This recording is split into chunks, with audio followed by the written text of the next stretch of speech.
Les Lions de la Teranga ont renversé les Léopards dans un match spectaculaire et dans une ambiance électrique.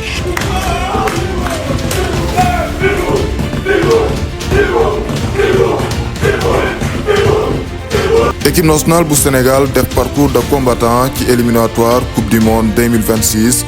Au début, c'était très compliqué. Le chemin vers l'Amérique était parsemé de difficultés et des obstacles. mu doon campagne bu difficile lool ak ay match yu metti woon adversaires yi kenn mayul woon dara Lions yi doon wane résistance bu rëy lool askanu Sénégal daal di dund ay moment yu intense ci éliminatoire mondial 2026 nous sommes passés par toutes les émotions ay scénario yu doy waar ay retournement de situation yu extraordinaire Lions yi doon ko wane ci yooyu match la bataille de Kinshasa doon match bu kenn dootul fàtteeti RDC Congo ak Sénégal nekkoon ci rivalité bu metti lool mais Sénégal daal di mujjee relever boobu défi am qualification ca Coupe du Monde 2026 gannaaw difficulté ak yoon wu metti wi ñu amoon ci yooyu les match. C'est parti, c'est cadré et ça Sadio Mané, le coup franc direct pour l'ouverture du score qui vient permettre à Abdoulaye Wade. Sadio Mané. CAN 2024 nekkoon déception bu rëy ci sénégalais yi Côte d'Ivoire daal di éliminer Sénégal ci huitième de finale askanu Sénégal amoon lu leen metti lool ndax mënuñu woon digérer façon bi leen ivoirien yi éliminé Aliou Cissé se retrouve sous le feu des critiques ñu bari ci sénégalais yi doon wax ni Aliou Cissé mooy responsable élimination wu Lions yi ndax ay choix tactique yu kenn mënul comprendre yi mu doon def ci boobule match ci noonu le El Tactico commencé perdre crédibilité les Sénégalais réclament déjà son départ ñu bari bëggatuñ koo gis ci bancu Lions yi mais la fédération football bu Sénégal ba léegi am nañu confiance ci Aliou Cissé xalaatuñ benn yoon di def séparation seen objectif mooy Aliou Cissé yóbbu Lions yi ca CAN 2025 ak Coupe du Monde 2026 justement Coupe du Monde 2026 wala ca États-Unis Canada ak Mexique c'est la première fois 3 pays di organiser Coupe du Monde c'est aussi la première fois Coupe du Monde di accueillir 48 pays mu doon mondial bu nara extraordinaire FIFA daal di yokk place yi désormais continent bu Afrique 9 places wala 8 places lay am ci boobule Coupe du Monde mu doon nouvelle bu neex lool gannaaw ba ñu defee tirage au sort Sénégal bokk ci poule B République démocratique du Congo Mauritanie Soudan Togo ak Soudan du Sud wala doon ay adversaire u Sénégal mu doon poule bu bari ay pièges ay équipe yu am qualité wala rivaliser ak Lions yi RDC Congo une référence du football africain di def ay performances yu rëy le technicien français Sébastien Desabre depuis ba mu ñëwee ci équipe congolais bi lee commencé retrouver la stabilité seen objectif bi gën a mag mooy am qualification ca Coupe du Monde pour la première fois depuis plus de 50 ans le Soudan une équipe à prendre au sérieux ku weddi laajal Ghana les Black Stars qualifié wun CAN 2025 Soudan moo leen éliminé ci qualification yi les crocodiles soudanais doon équipe bu disciplinée sur le plan tactique avec un bon entraîneur James Kawasi Apia di def liggéey bu am solo il y a aussi le Togo doon équipe bu ñuy fàttali ay mauvais souvenirs les éperviers togolais defoon exploit bu rëy qualifié woon Coupe du Monde 2006 le 18 juin 2005 Emmanuel Adebayor avait brisé le rêve de tout un peuple sénégalais togolais yi amaat ambition def exploit bu rëy ci kanamu Lions yi pour am seen deuxième qualification ca Coupe du Monde match bu rëy di xaar tamit Lions yi wala jàkkaarloog Mauritanie un derby de l'Afrique de l'Ouest mu doon poule bu compliqué dara narul yomb ak ay match yu difficile mooy xaar Lions yi gannaaw incident yu rëy yi amoon ca match Sénégal Égypte FIFA daal di sanctionné Sénégal ci stade bu vide la Lions yi di recevoir seen premier match contre le Soudan du Sud l'adversaire la plus faible de la poule La légende Sadio Mané di gën a dugg ci histoire doon célébrer sa 100e sélection avec l'équipe nationale du Sénégal. Sadio Mané daal di koy fêter avec la manière dugal ñaari but. Pape Matar Sarr est plus qu'un milieu de terrain, mais c'est un buteur dans l'âme. Lamine Camara s'est illustré dans ce match en marquant son premier but avec la sélection. 4-0 pour les joueurs de Aliou Cissé. Lions yi def match bu rëy ci première journée éliminatoire Coupe du Monde. 3 jours plus tard, Sénégal am rendez-vous bu rëy, un déplacement à Lomé pour affronter le Togo. Mais il faut savoir que le Sénégal est devenu l'équipe à battre en Afrique. Équipe africaine yëpp moom la ñuy calculer ndax dimension ak statut bu am solo bi mu am ci Afrique. Recevoir équipe bu mel ni Sénégal mujjee nekk événement bu rëy ci équipe africaine yi. C'est devant un public hostile et déchaîné que les Lions vont faire face à l'équipe togolaise. Sénégal def première mi-temps bu compliqué. Joueur Aliou Cissé yi mënuñu woon sax am tir cadré. Manque d'inspiration doon feeñ bu baax ci attaquant Lions yi. Galvanisés par le public, les Togolais doon résister bu baax ci kanamu Lions yi. Les éperviers se montraient beaucoup plus entreprenants, doon créer ay occasions yu dul jeex. Heureusement, Edouard Mendy était dans sa meilleure forme, doon def ay parades yu magistral. Le Togo a bien défendu avec un bloc défensif infranchissable. Attaquant Lions yi amuñu woon benn solution pour débloquer la situation. Amul benn werante, Edouard Mendy mooy l'homme du match. C'est lui qui a sauvé les Lions. Togo Sénégal tàqaliko ci match nul 0 but partout. Juin 2024, un match de choc di xaar Lions yi pour la 3e journée di jàkkaarloog la RDC Congo. Nekk concurrent bi gën a mag ci poule bi. Mu doon match bu important ndax sénégalais yi ak congolais yi nekk ci rivalité bu metti lool ci réseaux sociaux yi. Ce match sera une occasion pour faire un règlement de compte. Les Lions de la Teranga di accueillir les Léopards congolais ca stade Abdoulaye Wade. Sadio Mané am blessure du bokk ci boobu match, mais c'est pas grave, le Sénégal peut faire recours à d'autres individualités pour gagner ce match. Un début de match très engagé, intensité ak impact physique ñaari équipe yi doon ko wane. Lions yi amoon position de balle, ils dictent le tempo. Les Congolais ont mis en place un bloc bas très compact. Seen objectif mooy procéder ak ay contre-attaque pour exploiter espace yi. Mais la domination des Lions a finalement porté des fruits. Justement avant ñuy mi-temps, Ismaël Sarr ouvre score bi.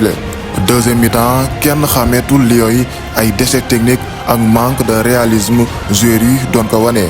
Avec la sortie de Iliman Ndiaye, jeu bi amatul animation offensive. Congolais yi commencé jël confiance di menacer défense su Lions yi doon créer ay occasions yu dangereux. Nicolas Jackson amoon occasion tuer le match, mais malheureusement l'attaquant de Chelsea daal di raté boobu occasion bu rëy et ça va nous coûter très cher. 5 minutes avant la fin du temps réglementaire, Fiston Mayele def égalisation. Les Congolais ont arraché le match nul à Dakar. Ay critiques yu metti lool doon dal ci coach Aliou Cissé. Sénégalais yi amoon lu leen metti lool ci système de 3-4-3 bi Aliou Cissé daan forcé saa yu ne. Même Sadio Mané mënatul woon comprendre boobu système, doon critiquer les choix tactiques de son entraîneur. À mon avis, je pense qu'on doit revoir notre système. Tu m'as pas demandé, mais je vais vous le dire. Je pense que on doit voir notre système et je pense que on a essayé de jouer plusieurs combinaisons et dans l'ensemble, je dirais que ça n'a pas marché comme il faut. Donc pour être redoutable, je pense qu'on doit, comme je l'ai dit, revoir le système. Aliou Cissé nekkoon ci pression bu infernale ndax critique yu metti yi mu daan subir. Beaucoup de Sénégalais exigent son départ, mais Aliou Cissé reste imperturbable. Après le match nul contre la RDC, Aliou Cissé veut se racheter. Derby bu rëy moo koy xaar. Lions yi di déplacé wu ca Nouakchott pour la 4e journée di jàkkaarloog la Mauritanie. Habib Diallo ouvre la marque, permettre Lions yi jël avantage bi, mais prestation wu Lions yi ba léegi mënul convaincre Sénégalais yi. Les Lions se font bousculer par la Mauritanie. Un match très difficile. Edouard Mendy encore wanewaat boppam doon def match bu exceptionnel. Sénégal gagné 1-0 Mauritanie, mais c'est pas suffisant pour rassurer les Sénégalais. Aliou Cissé continue de subir ay critiques yu metti lool à cause de son système de jeu.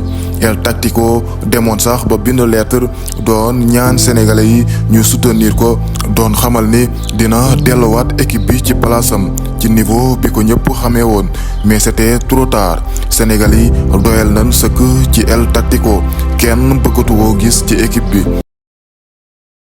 Le sélectionneur de l'équipe du Sénégal a été limogé mercredi de son poste sur instruction du gouvernement, insatisfait de ses résultats récents et de son impopularité grandissante. Le 2 octobre 2024, la nouvelle est tombée. Aliou Cissé n'est plus le sélectionneur de l'équipe nationale du Sénégal. Fédération football bu Sénégal daal di def séparation ak Aliou Cissé. Le champion d'Afrique de 2022 daal di quitter équipe nationale bu Sénégal gannaaw liggéey yu am solo yi mu def ci équipe bi. Son nom sera inscrit en lettres d'or dans l'histoire du football sénégalais. Il est le premier et le seul entraîneur à avoir gagné la CAN avec le Sénégal. Malheureusement, les Sénégalais ont décidé de tourner la page. Après le départ de Cissé, le Sénégal va entrer dans une nouvelle ère. C'est Pape Thiaw qui va gérer l'intérim.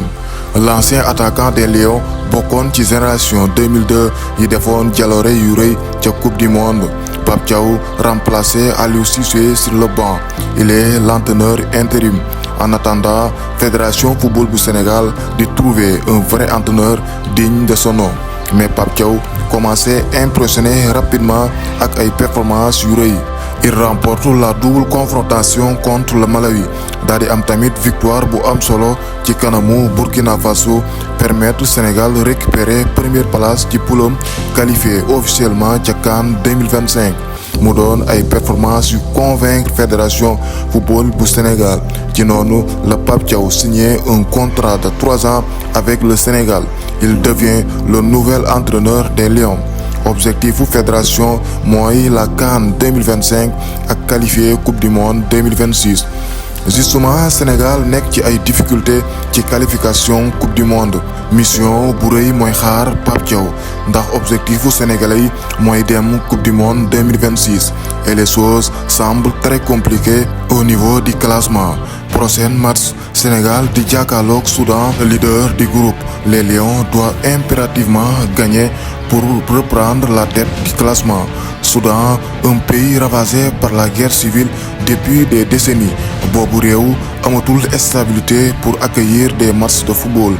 ci dëkku jàmbur la ñuy recevoir seeni adversaire ca réewum Libye ca Tripoli le Soudan di recevoir équipe nationale bu Sénégal pour la 5e journée des éliminatoires de la Coupe du Monde 2026. Les premières minutes, les joueurs de Pape Thiaw ont affiché des intentions offensives, une domination claire dans la possession, une pression constante sur la défense soudanaise. Mais comme souvent ces derniers temps, problème au Sénégal mooy manque d'efficacité. Après la première mi-temps, les Lions ont revenu avec des meilleures occasions. L'agressivité offensive a été au rendez-vous, mais le Soudan, soutenu par son brillant public, a su résister vaillamment. Pape Thiaw a tenté de dynamiser son équipe avec des changements très intéressants. Boulaye Dia et Assane Diao dugg ci biir terrain bi pour faire des renforts offensifs. Attaque bu Sénégal continue di def ay tentatives sans succès. Malheureusement, le Soudan a tenu en échec le Sénégal. 0 but partout ci diggante ñaari équipe yi. La RDC Congo daat ci profito bu baax am victoire bu rëy ci kanamu Mauritanie 2-0. Désormais, RDC Congo moo jël première place ci poule bi. Ci boobu jamono le Congolais yi commencé am conviction ni mën nañu qualifier ca Coupe du Monde 2026. La flamme de l'espoir commence à naître chez les Congolais. Ils sont très déterminés à conserver jalousement la première place du groupe. Sénégal nekk ci risque bu rëy, ñu bari commencé am tiitange ci qualification Lions yi ca Coupe du Monde. Le Sénégal n'a plus le droit à l'erreur. Il est temps de sonner la révolte. Les Lions doivent vraiment réagir. Après le match nul contre le Soudan, 3 jours plus tard, Sénégal di recevoir Togo ca stade bu Abdoulaye Wade. Cette fois-ci, les Lions ont sorti les griffes am ndam bu rëy ci 2-0 avec un but de Pape Matar Sarr. Les 3 points sont assurés. Mais malgré la victoire, la RDC Congo reste toujours leader du groupe. Les Congolais en victoire du Soudan du Sud di gën a consolider la première place. Le mois de septembre s'annonce décisif, un match important di xaar ñaari équipe yi. RDC Sénégal, un match très attendu wala am ca Kinshasa au mois de septembre. Le 10 juin 2025, Sénégal am match amical bu rëy wala défier la grande équipe de l'Angleterre.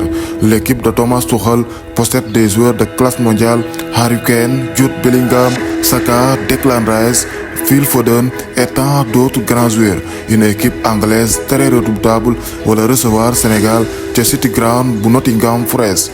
Lors de la conférence de presse, Pape Thiaw affiche déjà l'état d'esprit d'un vainqueur. Objectif mooy gagner match bi amul leneen.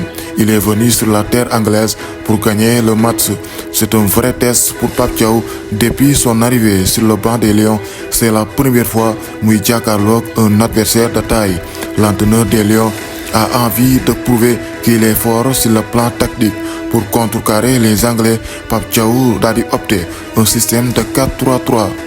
Objectif mooy apporter animation ci jeu bi, un milieu de terrain composé par des techniciens Idrissa Gana Gueye, Lamine Camara et Habib Diarra. Seen rôle mooy construire le jeu et essayer de jouer vers l'avant. Pape Thiaw fait preuve d'audace, il affiche ses ambitions offensives. Li mu bëgg mooy rivaliser ak anglais yi ci wàllu possession de balle. Pape Thiaw def tamit choix bu intelligent ci kaw attaque bi. Ismaël Sarr amoon habitude di évoluer ci kaw ligne bi. Cette fois-ci, Pape Thiaw daal di koy jox ay consignes pour muy dugg ci biir. Il va jouer à l'intérieur, Iliman Ndiaye à gauche et Nicolas Jackson nekk ci attaque de pointe. Ci boobu match mu doon choix bu intelligent. Jackson est l'attaquant idéal pour perturber les Anglais dans la construction de jeu. Nicolas Jackson rôlam mooy def pressing ci défenseuru anglais yi pour les empêcher de se progresser avec le ballon. Pape Thiaw bëggul wone benn complexe d'infériorité devant les Anglais. Il est venu à City Ground pour faire un bon résultat. Dès les premières minutes de jeu, l'inévitable Harry Kane ouvre la marque pour l'Angleterre. Malgré le but anglais, Lions yi amuñu benn perturbation, doon wone concentration bu rëy pour appliquer à la lettre les tactiques de Pape Thiaw. Sénégal impressionné ci collectif, organisation bu remarquable ak réalisme offensif. Joueurs yi doon imposer intensité ak agressivité bu infernale. Le pressing haut des Lions a beaucoup perturbé la relance des défenseurs anglais. Les joueurs de Pape Thiaw amuñu benn complexe ci kanamu anglais yi. Ils se montrent beaucoup plus entreprenants, doon créer ay occasions yu dul jeex. La domination des Lions a enfin porté des fruits. À la 40e minute de jeu, Nicolas Jackson fait un bel appel en profondeur pour offrir une passe décisive à Ismaël Sarr. Égalisation pour les Lions de la Teranga. Deuxième mi-temps, Lions yi di gën a wane détermination ci terrain bi.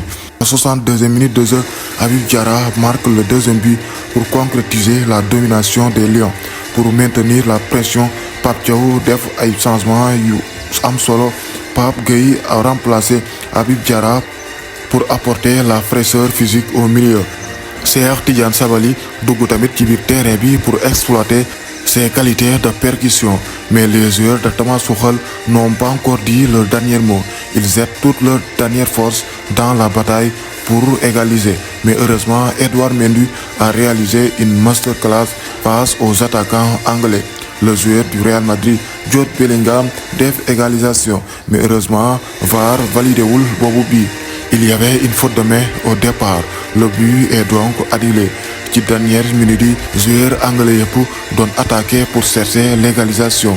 Sénégal daal di profito pour lancer ay contre-attaque. Le nouvel entrant, Cheikh Tidiane Sabaly, marque le but du chaos. Le troisième but sénégalais, marqué par Cheikh Tidiane Sabaly. Un coaching gagnant de la part de Pape Thiaw. Sénégal def résultat bu historique ca City Ground après plus de 22 matchs joués contre les équipes africaines. Angleterre mësul woon am défaite ci kanamu africain yi, mais c'est terminé. La série est brisée par les Lions. Le Sénégal devient la première équipe africaine à avoir battu l'Angleterre. c'est un signal très fort. Le Sénégal est de retour mu doon victoire bu am solo permettre Sénégal retrouver waat confiance avant le choc contre la République démocratique du Congo prévu au mois de septembre. Ce sera le match le plus attendu en Afrique. Un point seulement moo séparé ñaari équipe yi. RDC Congo moo jiitu ci poule bi mais xalaatuñ benn yoon di perte boobu place. Objectif mooy dem Amérique pour la Coupe du Monde 2026. Le match contre le Sénégal moom rek mooy seen obstacle. suñu amee victoire au match nul ci kanamu Sénégal, la qualification est déjà assurée ndax am nañu certitude qu'ils vont gagner les 2 derniers matchs. Askanu Congo mënuñu imaginer di perte ci kanamu Sénégal. Confiance ak engouement bu extraordinaire le Congolais yi di préparer boobu match.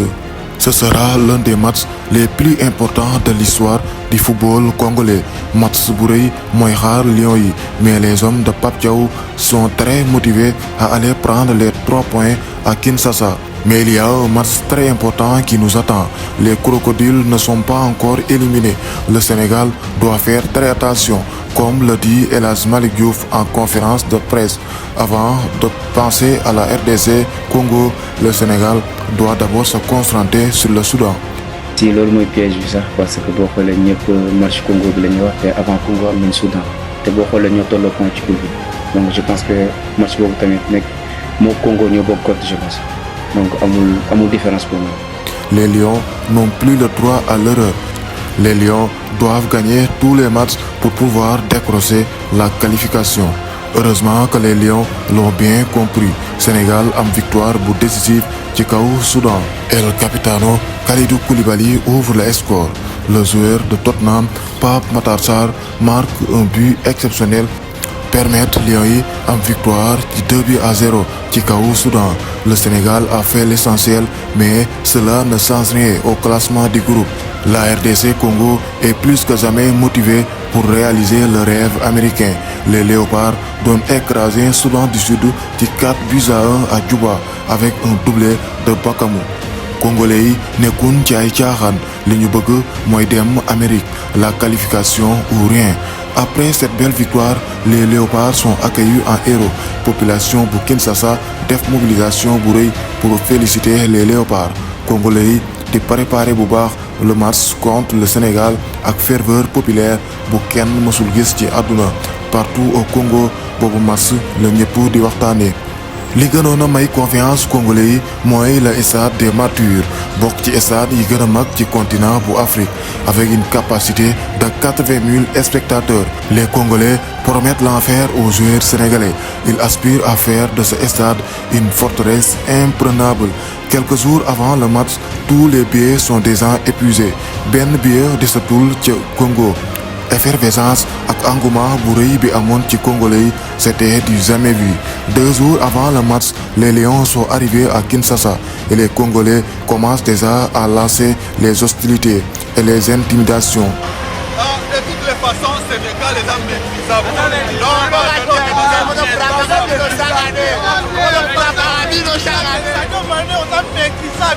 Joueurs, coachs, journalistes ak population ñëpp amoon confiance pour gagner le match. Le président congolais Félix Tshisekedi doon xamal ni bu RDC gagné pare na pour defal joueurs yi lépp lu ñu bëgg.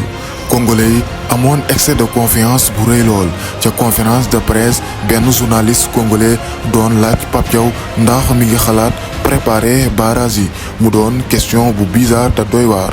Pour les Congolais, la qualification est déjà assurée. Mardi le 9 septembre 2025, le jour tant attendu est enfin arrivé. Kenn noyeetul ca Congo. La fête bat son plein. Congolais yi def mobilisation bu extraordinaire pour soutenir les Léopards. À 11h du matin, le stade des Martyrs est plein à craquer ak mbooloo mu bari lool. Une ambiance explosive règne déjà au stade des Martyrs. Les 80 000 supporters congolais doon animer stade bi ak atmosphère bu kenn mësul gis. Agressivité bi congolais yi doon wane demoon sax ba tiital supporters sénégalais yi. Ils ont quitté le stade avant de revenir quelques minutes plus tard. La guerre est déjà déclarée. Les Congolais sont prêts à gagner le match à tout prix.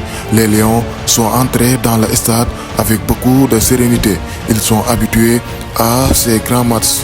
Ñu bari ci Lions yi am nañu expérience su grand rendez-vous. Joué nañ aussi ci stade yi gën a mag yi gën a hostile tamit ca Europe. Donc mentalement ils sont suffisamment préparés pour faire face à ce public déchaîné.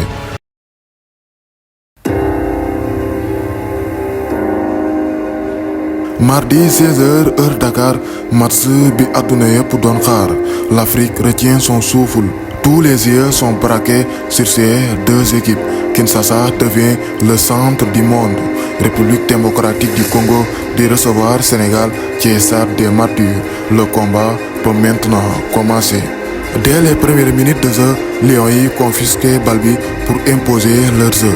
Ils affichent déjà une attitude de conquérante. Seen objectif leen kese la battre la RDC congolais devant leur public. Un magnifique centre de Krépin Diatta, Nicolas Jackson a raté une belle occasion d'ouvrir le score.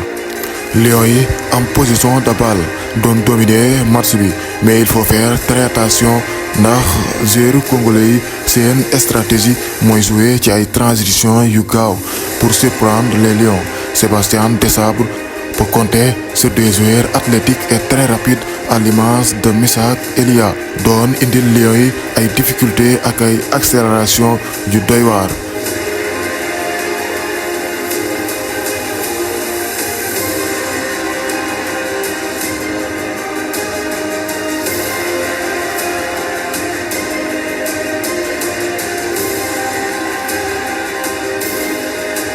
Après 20 minutes de jeu, la RDC trouve l'ouverture sur une inspiration géniale de Bekombo. Misak Elia continue di créer danger ci défense su Lions yi def centre bu magistral. Yohan Wissa, l'attaquant de Newcastle, marque le deuxième but. C'est le deuxième but! C'est le deuxième but de la République démocratique du Congo! C'est le deuxième but! Le public congolais explose de joie.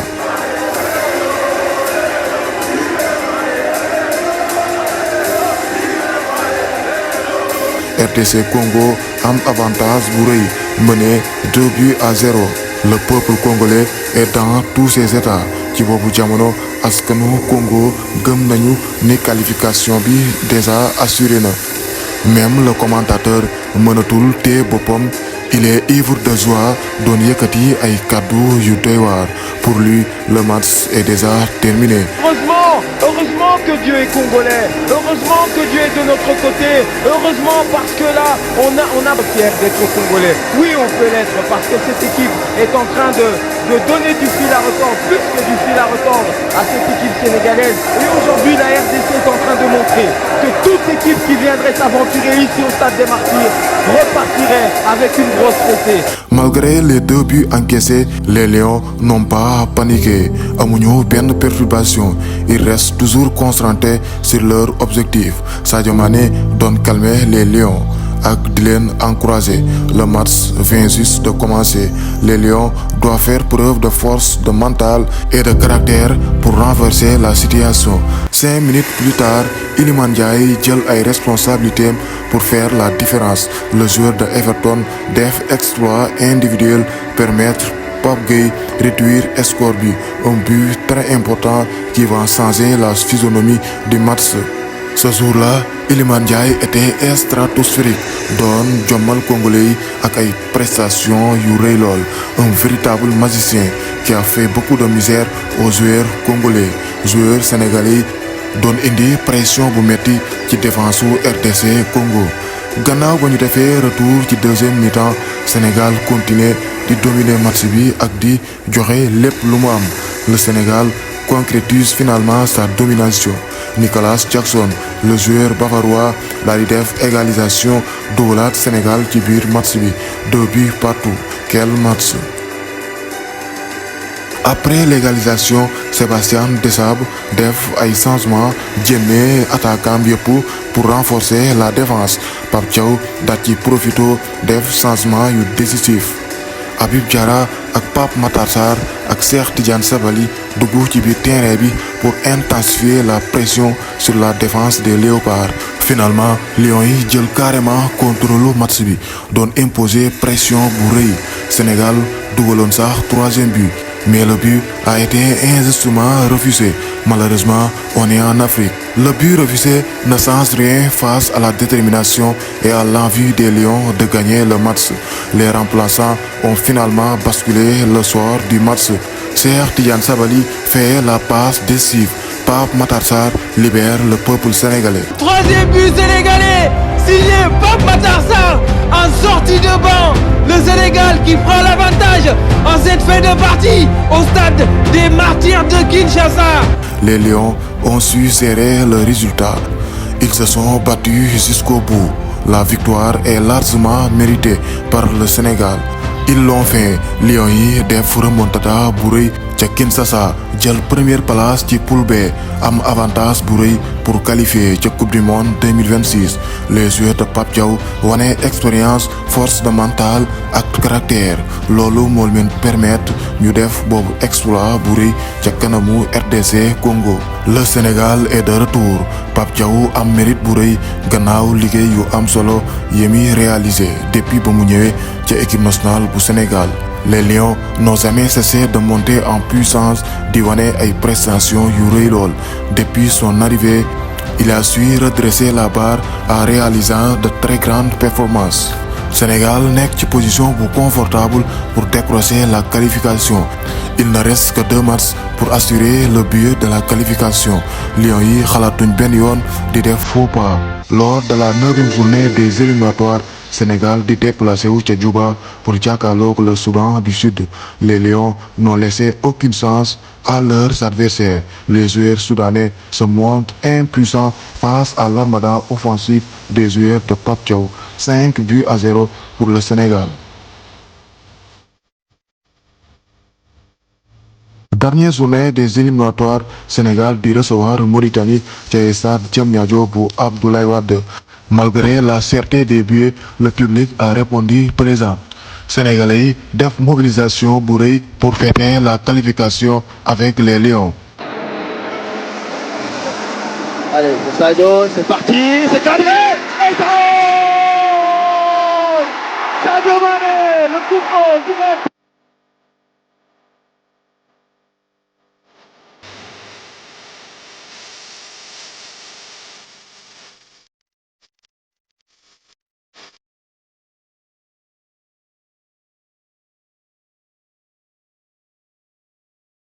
La fête a tenu toutes ses promesses. Les Lions ont assuré le spectacle. Dadi am ndam lu rëy ci kaw Mauritanie. Le Sénégal décroche sa 4e qualification pour la Coupe du Monde. C'était pas facile. Les Lions ont connu des hauts et des bas, mais finalement ils sont parvenus à valider le billet pour la Coupe du Monde 2026. Askanu Sénégal yëpp di am yaakaar ci Lions yi. Ndax am nañu ay talent ak potentiel bu rëy pour def ay jaloore yu rëy ca mondial 2026. Une chose est sûre, le Sénégal ne sera pas au mondial pour faire de la figuration. L'équipe a pour l'objectif de l'écrire l'histoire et de faire rêver le continent africain. Vive les Lions et vive le Sénégal.